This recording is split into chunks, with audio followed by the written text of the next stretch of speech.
Bon, c'est toujours embêtant quand on se prépare et qu'on peut pas.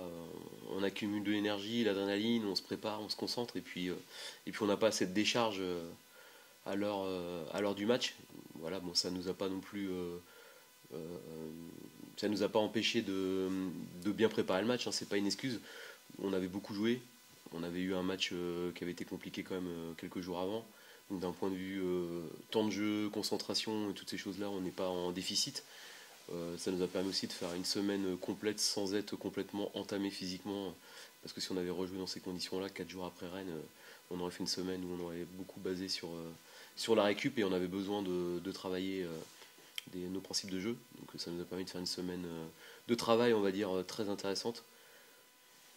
Pour moi, pas encore, parce que bon, finalement, c'est une phase retour qui ne fait que commencer. On a fait un match, on est là depuis longtemps, depuis la reprise. On a l'impression qu'on a passé beaucoup de temps à s'entraîner et finalement, on a fait que 2 matchs de championnat. Donc, oui, de ce point de vue-là, on a l'impression de redémarrer un championnat, en tout cas une deuxième phase.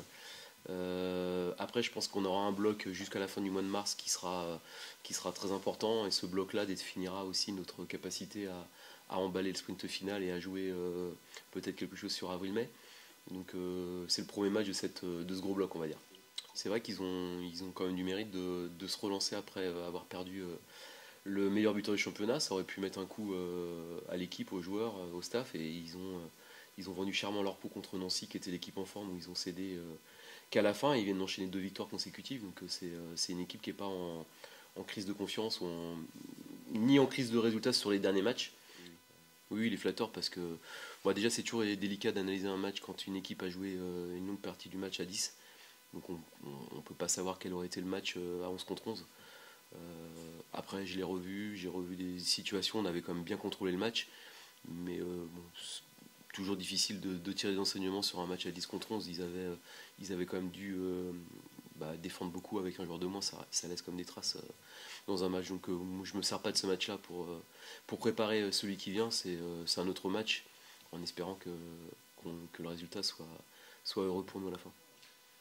Bah, vu qu'on n'a pas joué à goal, on est obligé de le faire parce qu'on aurait pu rattraper des points sur goal, mais il n'y a pas eu de goal entre temps.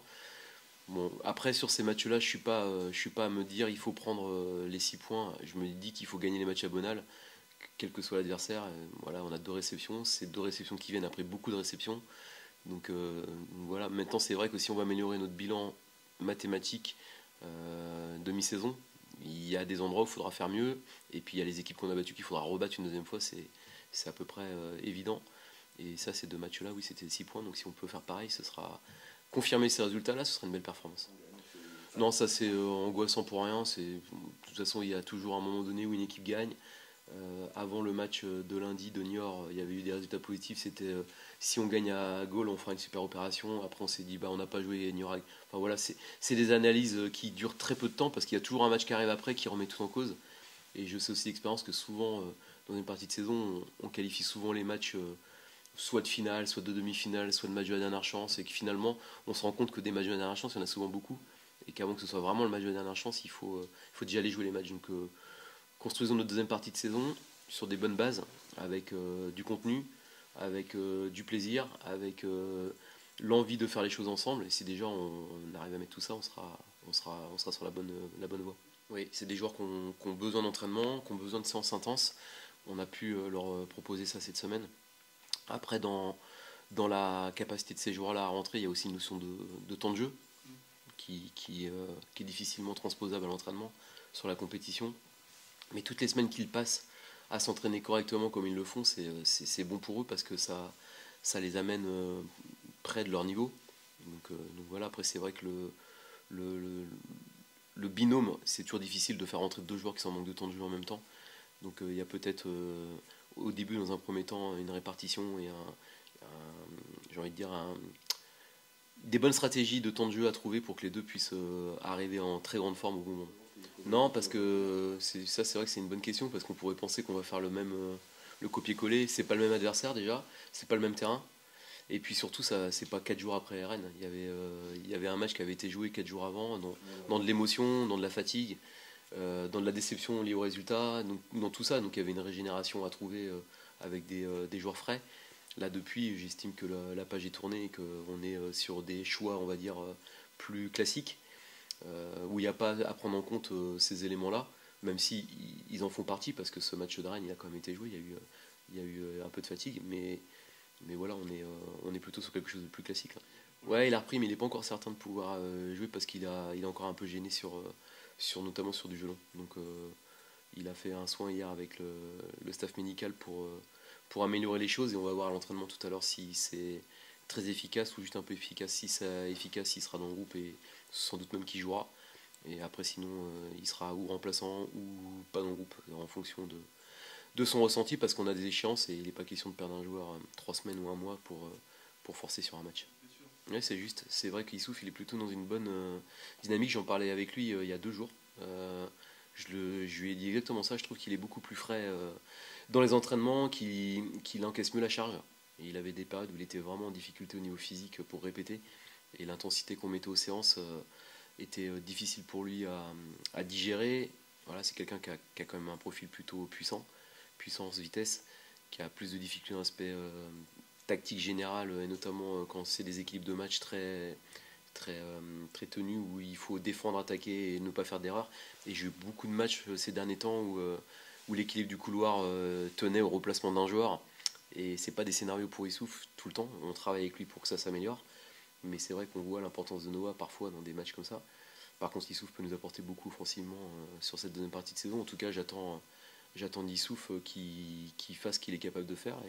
Et c'est effectivement quelqu'un qui peut être quasiment considéré comme une recrue. Il faut qu'il garde le même état d'esprit qu'il a actuellement. Il est bon, qu'il travaille dans la même direction. Et il y a toujours une récompense qui arrive pour ces joueurs-là quand ils maintiennent le cap. Bah, on y travaille aussi. C'est quelque chose voilà, c'est pas quelque chose qu'il aimait faire. C'est pas. J'avais essayé contre Jura, vous devez vous en rappeler. Au bout de 10 minutes, il s'était décalé à droite. On avait essayé de trouver d'autres alternatives. Mais pour le bien de l'effectif et même pour le sien, c'est ce que je lui ai expliqué. Et il a une démarche qui est. Il progresse dans sa démarche dans ce registre-là. Je pense qu'il a compris qu'il pouvait nous apporter aussi beaucoup de choses à d'autres postes que purement excentré droit dans un scénario de match où tu es dominant, où voilà, ça limite les possibilités.